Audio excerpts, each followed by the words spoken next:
Here's a bonus episode about CW filtering. This is the KK7B filter that I mentioned that I wasn't very happy with, and I think I've learned a little bit this morning about why it was quite poor when I was using it. It all comes down to the input and output impedance. If they're not matched to the filter, it changes the Q of the filter. And what I found was when I looked at it on the oscilloscope, I was getting a bump in the low frequency range. So the filter was kind of peaking in two places before dropping off above a kilohertz. So I put in the correct impedance. I've got a 500 ohm here, and I've got a 500 to ground here where the scope is measuring from. And that makes all the difference. This filter then appears to behave as it should. It's got the modification that KK7B used in other designs in the 20-meter backpack. He's got this extra high pass here, which is 120 millihenry with 2 microfarad capacitors.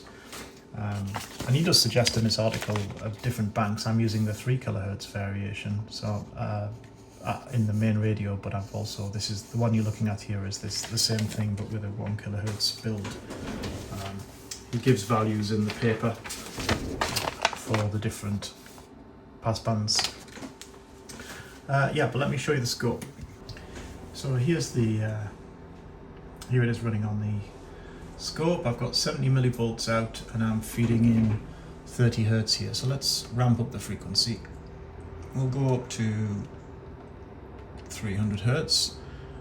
You can see now I'm up to 230 millivolts. I should say that this is peak to peak. I'm feeding in 1 volt amplitude, so effectively I should be getting 2 volts peak to peak, but obviously the filter has losses. But let's go up to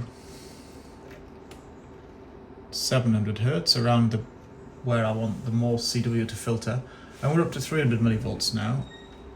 If we go to a kilohertz, we start to go down again. So by the time we get to, well, 1.3 kilohertz there, we're down to 32 millivolts. So it's a really effective low pass filter. Let's go back the other way. We hit the peak. Let's see if we can find the peak.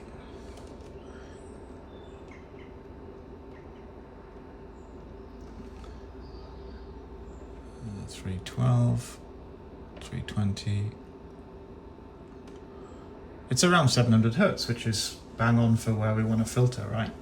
And then we go down and we start to fall around 300 hertz, and then down in the weeds we get really low. He was intending here to filter out mains hum as well, I think, so by the time we get to 50 we're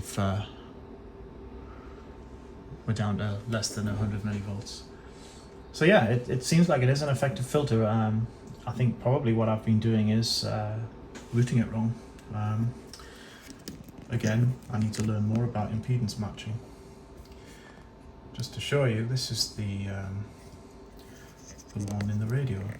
That's the 3 kilohertz variant. You can see it's got the 500 ohm resistor in there, and it goes into a 500 ohm pot, and I've made sure that it has a 500 ohm termination there.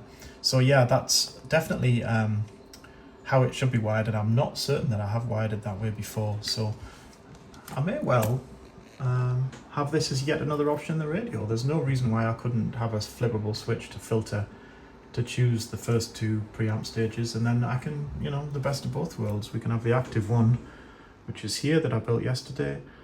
I might even switch this one, and I'll just have 3 or 4 options, and perhaps operating the radio I will learn the best one to use. But I'm starting to feel like I've got a handle on how these various filters perform and what they do.